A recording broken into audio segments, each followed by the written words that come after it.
అరకొరగా మనం స్తుతి చెల్లించకూడదు.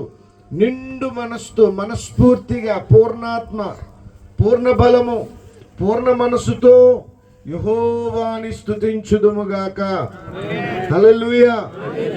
ఎందుకనగా అక్కడ రాయబడి ఉంది, మనం చూస్తే ఆయన క్రీస్తునందు పరలోక విషయములలో ఆత్మ సంబంధమైన ప్రతి ఆశీర్వాదమును మనకు అనుగ్రహించాడు. ఇందుకు ఆయన్ని స్తుతించాలి.